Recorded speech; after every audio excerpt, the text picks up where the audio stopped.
Today, we're gonna take a look at the best metal snare drums. Now, I'm not talking about metal, the music genre. None of that. We're talking about metal, the material, like steel, freaking aluminum, brass. But before we get into any of this, we need to define what a good drum is and what separates those from the best. A good snare drum should suit your needs, plain and simple. If you're playing a jazz gig, it better get by at really low volumes. And if you're a rock or a country drummer, well, then you need something that you can smack the heck out of, and even at high volumes, that drum isn't gonna choke out. And beyond dynamics, what about pitch? You should be able to go from a really low tone, and then you should be able to crank the same drum sky high and get an amazing tone out of the same thing too. Dynamics and pitch are the two main factors that I really think separate the good snare drums from the best. I mean, and there are a million factors that go into defining why a drum is better or worse, but in any case, it's all subjective. You know, one drummer might like this sound, and then another drummer might like that sound.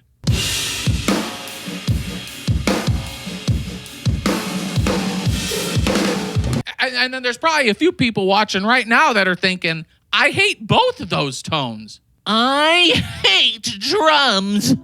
Listen, that's okay. This is music we're making here. We're not, saving the world or anything. More than anything else, we're just out here having fun.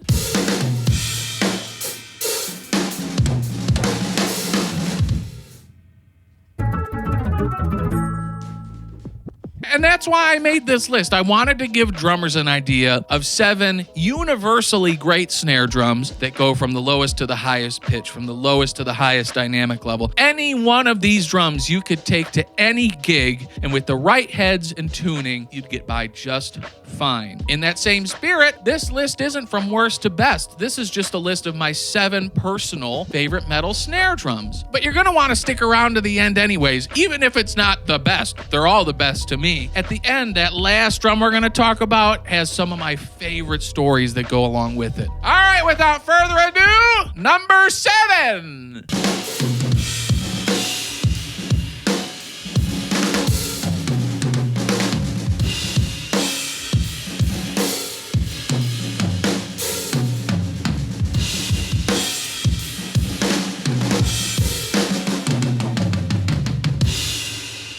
So many kids grew up playing this drum from the 60s on out. And it's because this was the main drum you'd find in school band rooms around America. Many moms and dads used this to learn their paradiddles and Swiss Army triplets and golden doodles on. What's really interesting about this is the aluminum shell that the manufacturer used both for the student model and for the professional level snare drum that they were selling back in the day. The biggest difference as far as tone is concerned is that this has 8 lugs and the professional model has 10. Now, what the heck does that do for your tone? Even though this is a shallow drum, 14 by 5 inches deep, because this has 8 lugs, you can lower the pitch that you're getting out of the drum.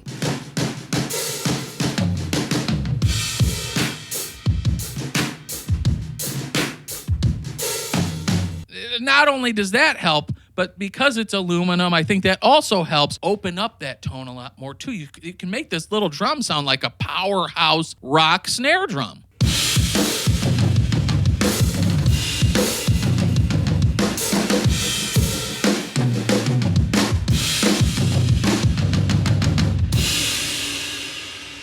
That's a great tone, but you can take it to the whole other end of the spectrum too, because today, so many professionals are using this to create a really dry sound for like indie or hip hop and that sort of thing.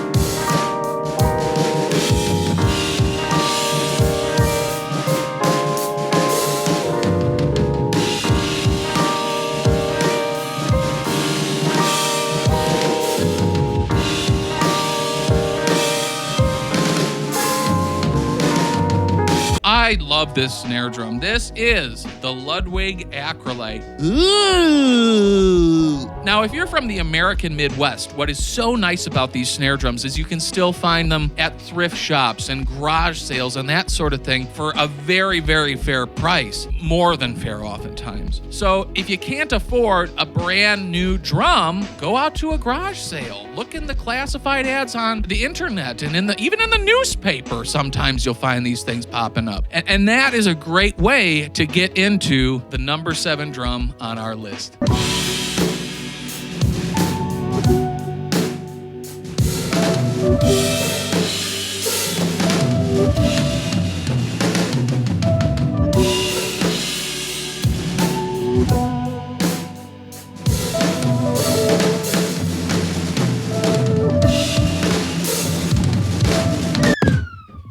Give me number 6! What happens when you take the number 7 drum on our list, add 2 more lugs for a total of 10, and then chrome plate the whole frickin' rest of the drum? You get this puppy right here. It's the Ludwig supraphonic.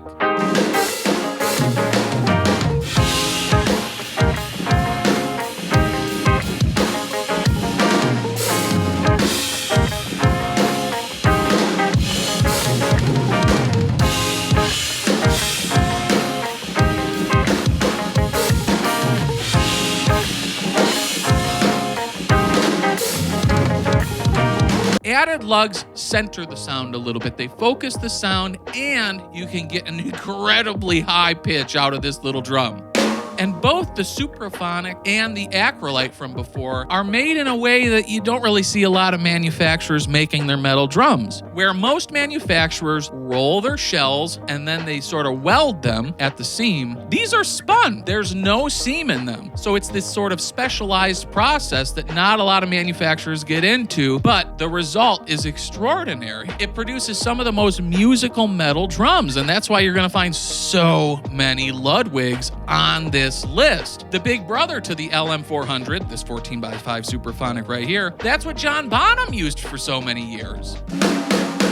And this particular model, the shorter model, was used by Hal Blaine, who played on everything from the Beach Boys on out in the 60s and 70s. So this is a drum that's just like the acrolite, is one of the most recorded snare drums of all freaking time.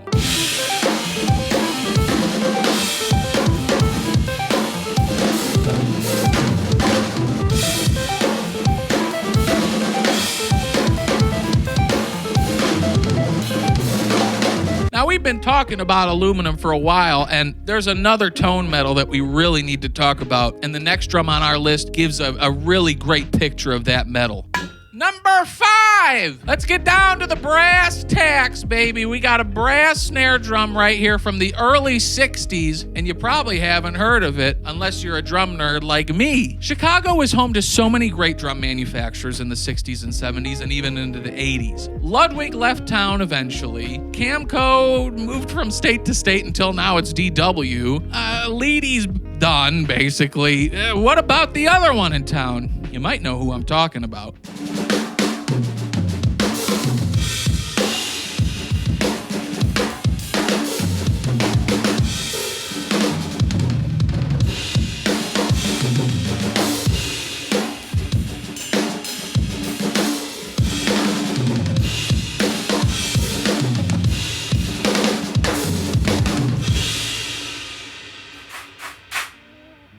I mean, what'd you think of the sound of this thing? This is only a 14x5-inch drum, and it sounds killer.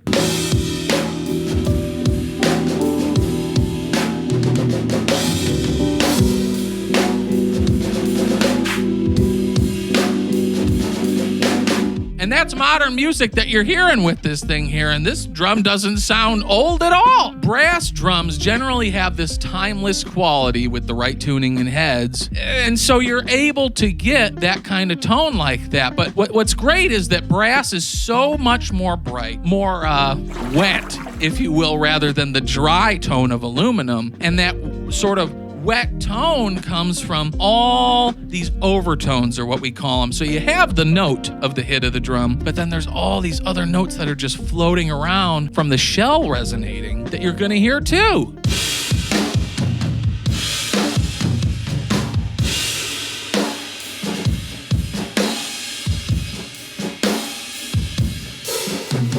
mean, listen, when you just hear the drums like that, you can hear all that wonderful tone. Isn't that awesome? That's why we need to talk about this right here. This is the Slingerland 14 by 5 inch, 8 lug chrome over brass snare drum from the early 60s. And they made this into the 70s. You can often find it for a decent price. It's still less expensive than many Ludwig snare drums that are out there today and other vintage brands. So I always recommend checking these things out. Sure, they have a few problems. These brass shells were often made too thin, so you can see them caving in at some points, but you pound it out, it's fine. I play drums, I don't collect them. So as long as the drum functions and it's not completely falling apart, I'm a happy camper.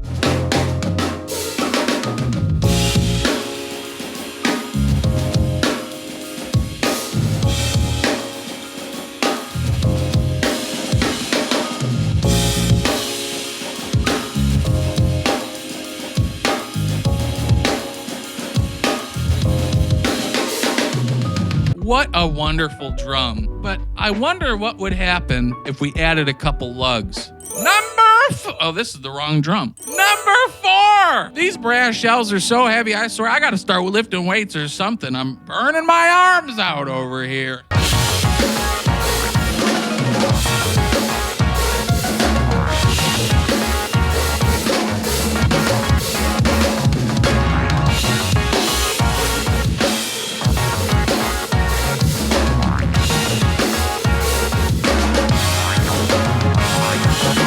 This is a Ludwig drum that not a lot of people know about. And it sounds awesome. There are so many professionals that love this drum. One of which is Dan Bailey. Dan plays with Father John Misty.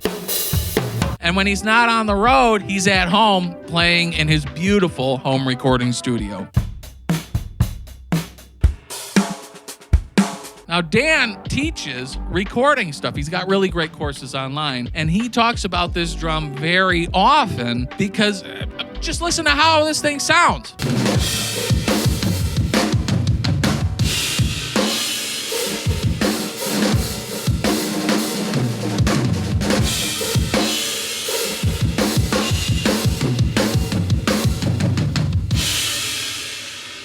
This is the Super 400 by Ludwig, a heavy brass snare drum that is the precursor to the supraphonic. So the Super 400 was produced from 1960 to 63, and then they switched it over to the aluminum thereafter. But this brass shell is just insane.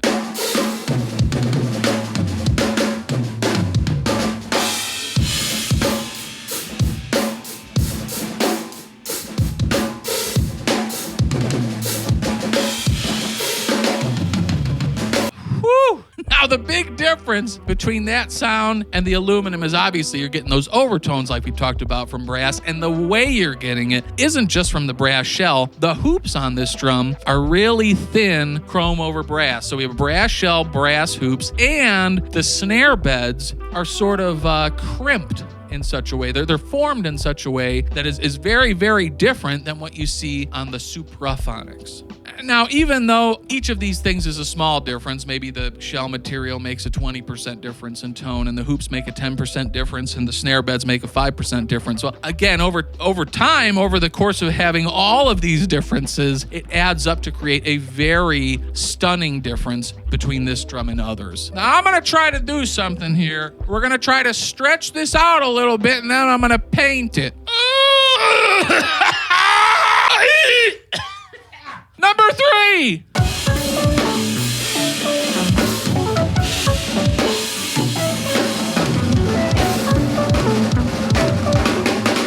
Well, I accomplished what I want here. Look at this pretty little puppy, all from just stretching a drum. I am a wizard. Now this drum, this is super special to me. If I keep one drum in my life, it's gonna be this one. And it's not just because my initials are on the side of it. This drum is brass, just like the last drum, but it's spun. It has a spun shell like the acrolite and the supraphonic, combining my favorite metal for tone and my favorite way to form that metal into a drum shell. All that said, here's why I'm keeping this drum forever.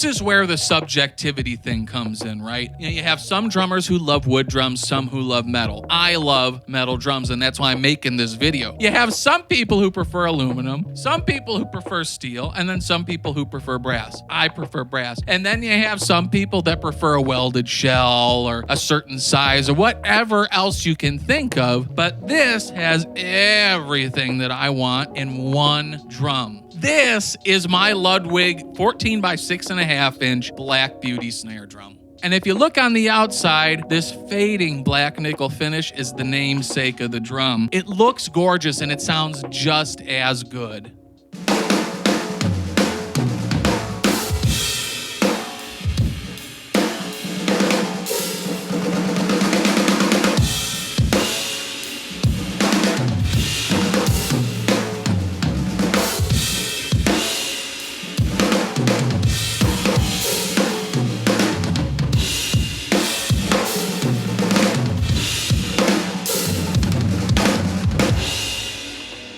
I found this drum in a giant garbage bin of drum stuff in the bottom of a music store, and I'm so glad I brought it back to life. But before I had this drum, I had a love affair with another beautiful brass drum. Number 2! Our number 2 drum here is something that I have such a big love for. It's an underdog of a company with an underdog of a drum that just produces just such a wonderful tone at such a reasonable price. They are so much more affordable often than the Black Beauties that Ludwig made. They are just, they're cool as can be. And the sound, woo!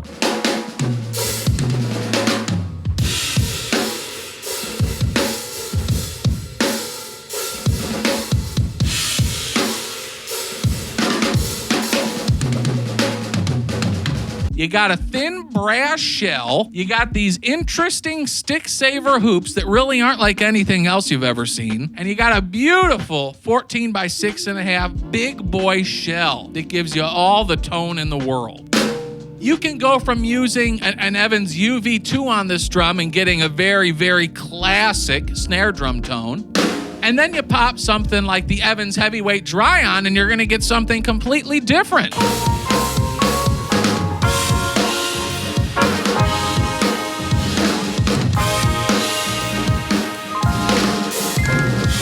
One thing that separates great drums from good drums is being able to switch ahead and really feeling like you are playing a completely different drum. And that's why the number 2 drum on our list is this 14 by 6.5, 10 lug chrome over brass Slingerland drum from the 70s. It's like going back in time when you play a drum like this. You can tell it has been loved. It's starting to rust around the rim and it's been beat and beat and beat. When I switched the head, there were so many wood chips under the hoop that just fell out because someone has been playing this drum a lot.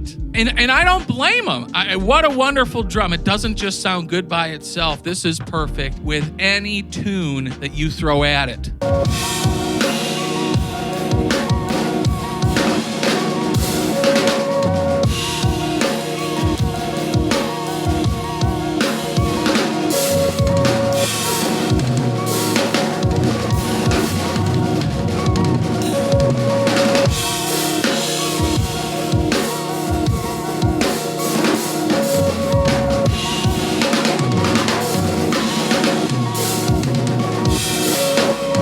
I just can't get over the tone of this drum. It's a little more airy than the Black Beauty. This airy quality about it, you kind of miss some of the bite that the Black Beauty does, but that is, to me, what I like about the tone of this drum. It almost makes it sound bigger than it is. And it's not just the tone that was bigger. This was a mass-produced drum, so the production numbers were bigger, which means you can still find these for a reasonable price online and in drum shops and thrift shops, anywhere and everywhere. But the next drum, the last drum on our list, it's a one-of-a-kind, and it's mine. Numero uno! This is literally the loudest snare drum I own. And I saved this drum for last because of the stories that come along with it. This drum here was used on a record called Phantoms by a band called Acceptance. Now Now, the rumor was from my buddy Tim, who worked at the music store in town for many, many years, decades in fact. Tim told me that this drum existed in town here and that I might be able to buy it. It took literally years to get the owner to sell it to me, but I got him to. And so I picked up the drum and I've been playing it ever since. Now, Nick Radovanovic, who originally owned this drum, was the drummer for Acceptance, and they got a decent budget to do this Phantoms record, so they took advantage of that. They went to this studio in Seattle, I believe it was called The Compound, and this is the story as I know it about this drum. So Nick is waiting to track. It's the first day they were going to track and record the drums for the record, and the studio sits atop a really tall hill in Seattle. So he's waiting for his drum tech to arrive, someone he hasn't worked with before, and as he's sitting out there, he hears this jalopy of a car coming up the hill. It's an old VW Beetle, and this thing's putting up the hill, and as it's trying to come to a stop, the driver swings the door open and slams his foot into the ground to try to stop the car. Eventually, the car stops, and this guy gets out, and he has this drum in his hands, and he says to Nick, "Here, I made this in my kitchen last night," and throws the drum at him. And that was the first day of life for this snare drum, being made in the kitchen one night, being thrown to the drummer the next day, and then playing on what is a really wonderful rock record. Fast forward a decade later, now I own the snare drum, but the thing about this snare drum is that the guy who made the snare didn't put a name on it. There was no marking that would say it was made by him, and I really wanted to confirm it. Sure enough, the builder, you might have guessed it by now, Greg Keplinger, was at the Chicago Drum Show in 2015. Greg was such a wonderful guy. Now, the night before the show, I took this drum, I tuned it up, and then I go to the show and I hand it to Greg. I said, "Hey man, I heard you do these 10,000 mile checkups on drums, basically to make sure that everything's hunky-dory and that sort of thing," and told him, there were no markings on this drum, but I got this story about it and I really wanted to see if you think it's yours and that sort of thing. So Greg takes the drum, puts it up by his ear, and he taps it. And he says to me immediately, he goes, "Ooh, I love that tone." I was just like floored. I had the bottom head cranked, the top head cranked, and I had this beautiful rock sound to the drum.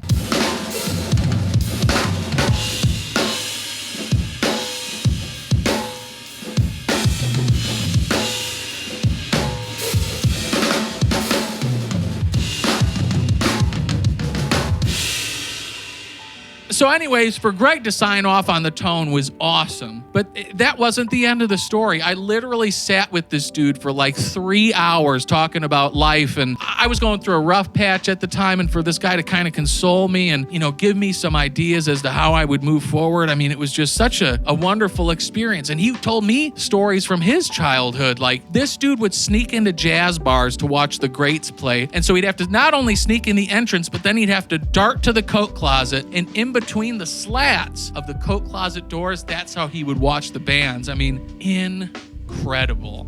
So this drum means a lot to me, and there weren't any markings on the drum before, but I had Greg sign it here. And what's so great is normally he stamps his drums. On the inside, he stamps it with this thing that says "Not Fragile" in big red ink. And so I was so gracious that he would write that in Sharpie on this drum.